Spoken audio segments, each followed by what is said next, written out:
आत्मीय परिजनों, सभी को भाव भरा प्रणाम। ओम अखंडमंडलाकारं व्याप्तं येन चराचरं तत्पदं दर्शितं येन तस्मै श्रीगुरुवे नमः। तस्मै श्रीगुरुवे नमः। ओम श्री गुरुवे नमः। साक्षात भगवान विश्वनाथ होते हैं सद्गुरु। गुरु गीता। गुरु गीता के महामंत्रों में साधना का परम रहस्य है। इसे जानने वाला जीवन की सारी भटकन से क्षण में ही उबर जाता है। जब समर्थ सद्गुरु के चरणों का आश्रय सुलभ हो, तब भला और कहीं भटकने से क्या फायदा। दयामय गुरुदेव के चरणों की महिमा की कथा उपर्युक्त मंत्रों में कही गई है। इसमें भगवान महादेव ने माता पार्वती को बताया है कि सद्गुरु के चरणों के जल से किस तरह से साधक को यौगिक ऐश्वर्य की प्राप्ति होती है, किस तरह उसमें ज्ञान वैराग्य आदि गुणों का विकास होता है। शिष्य के अंतर्मन में ज्यों ज्यों गुरु भक्ति प्रगाढ़ होती है, त्यों त्यों उसका अंतःकरण ज्ञान के प्रकाश से भरता जाता है। गुरु कृपा ही केवलम शिष्य के साधना में जीवन का एकमात्र सत्य है। इसे समझाते हुए देवाधिदेव भगवान महादेव जगदम्बा पार्वती से आगे कहते हैं, गुरोः पादोदकं पीत्वा गुरोरुच्छिष्ट भोजनम गुरुमूर्तेः सदा ध्यानं गुरुमंत्रं सदा जपेत। काशी क्षेत्रं तन्निवासो जाह्नवी चरणोदकं गुरुः विश्वेश्वरः साक्षात् तारकं ब्रह्म निश्चितं। गुरुः पादोदकं यत्तु गया असौ सो अक्षयो वटः तीर्थराज प्रयागस्य गुरुमूर्तेः नमो नमः। गुरु भक्त साधक की समर्थ साधना का सार इतना ही है कि वह गुरु चरणों के जल चरणामृत को पिए। गुरु को पहले भोज्य पदार्थों को समर्पित कर बाद में स्वयं उन्हें प्रसाद रूप में ग्रहण करे। गुरु का निवास ही मुक्तदायिनी काशी है। इनका चरणोदक ही इस काशी धाम को आध्यात्मिक ऊर्जा से भरने वाला गंगा जल है। गुरुदेव ही भगवान विश्वनाथ हैं, वही साक्षात तारक ब्रह्म हैं। गुरुदेव का चरणोदक गया तीर्थ है, वह स्वयं अक्षयवट एवं तीर्थराज प्रयाग है।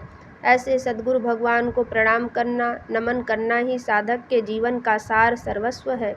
इन मंत्रों के भाव गहन हैं, पर इनकी साधना अति सुगम एवं महाफलदायी है। जब सर्वदेव देवीमय कृपालु सद्गुरु का सानिध्य हमें सुलभ है, तब अन्यत्र क्यों भटका जाए। गुरुदेव का चरणोदक महाप्रभावशाली है। यह सामान्य जल नहीं है, इसमें तो उनकी तप चेतना घुली रहती है। गुरुदेव जब स्थूल कलेवर में नहीं है, तब ऐसी स्थिति में जलपात्र में उनके चरणों की भावना करते हुए चरणोदक तैयार किया जा सकता है। इसका पान साधक के हृदय में भक्ति को प्रगाढ़ करता है। इसी तरह साधक का भोजन भी गुरुदेव का प्रसाद होना चाहिए।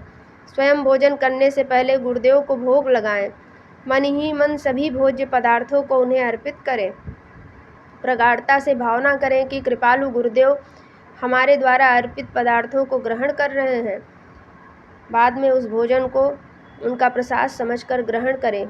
मनुष्य शरीर में होने पर भी सद्गुरु कभी भी सामान्य मनुष्य नहीं होते। वह तो परमात्म चेतना का घनीभूत रूप है। उनका निवास शिष्यों के लिए मुक्तदायिनी काशी है।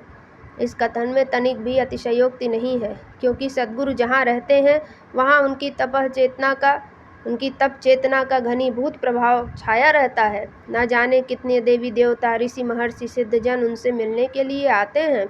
उनकी आध्यात्मिक ऊर्जा भी उस क्षेत्र में घुलती रहती है। इस समस्त ऊर्जा की आध्यात्मिक प्रतिक्रिया अपने आप ही वहाँ रहने वालों पर पड़ती रहती है। जिनका हृदय अपने गुरु के प्रति भक्ति से भरा है, जो गुरुदेव की चेतना के प्रति ग्रहणशील है, ऐसे भक्त साधकों का मोक्ष निश्चित है। गुरुधाम में निवास काशीवास से किसी भी तरह से कम नहीं है। श्रद्धालु जनों में काशीवास के प्रति गहरी आस्था है। लोग वृद्धावस्था में घर परिवार के मोह को छोड़कर काशी जाकर रहा करते थे, क्योंकि शास्त्र पुराण सभी एक स्वर में कहते हैं कि काशीवास करने से, काशी में जाकर शरीर छोड़ने से फिर से जीवन भव बंधनों में नहीं पड़ता। भगवान भोलेनाथ उसे मुक्ति प्रदान करते हैं। वही सभी जनों के मुक्तिदाता कृपालु भोलेनाथ माता पार्वती से गुरु गीता में कहते हैं कि गुरुधाम किसी भी तरह से काशी से कम नहीं है। गुरु जहाँ भी रहते हैं वही काशी है। इस काशी के विश्वनाथ स्वयं गुरु हैं। वही साक्षात तारक ब्रह्म का स्वरूप है। उनकी कृपा से शिष्य को अनायास और अप्रयास ही मुक्ति लाभ होता है। गुरु चरणों का जल ही इस काशी में गंगा की जलधारा है, जिसका एक कण भी जीवों को त्रिविध तापों से छुटकारा देता है। भगवान सदाशिव इस प्रकरण को और अधिक स्पष्ट करते हुए कहते हैं कि गुरुदेव का चरणोदक काशी तीर्थ तो है ही, गया तीर्थ भी है। सनातन धर्म को मानने वाले सभी जन गया की महिमा से परिचित हैं। गया वह पवित्र क्षेत्र है जहाँ प्रेतात्माओं को मुक्ति मिलती है। पुराणों में कथा है कि भगवान विष्णु ने यहाँ पर गयासुर का वध किया था। असुर होने के बावजूद गयासुर के मन में भगवान के प्रति भक्ति भी थी। इस भक्ति से प्रसन्न होकर भगवान विष्णु ने उनसे वरदान मांगने के लिए कहा। तब गयासुर ने सृष्टि के पालनहार भगवान विष्णु से यह वर मांगा कि प्रभु, यहाँ जो भी अपने पितरों का श्राद्ध करे अथवा प्रेत योनि में किसी भी आत्मा के लिए कोई यहाँ श्राद्ध संकल्प करे तो उन पितर और प्रेत आत्माओं की मुक्ति हो जाए।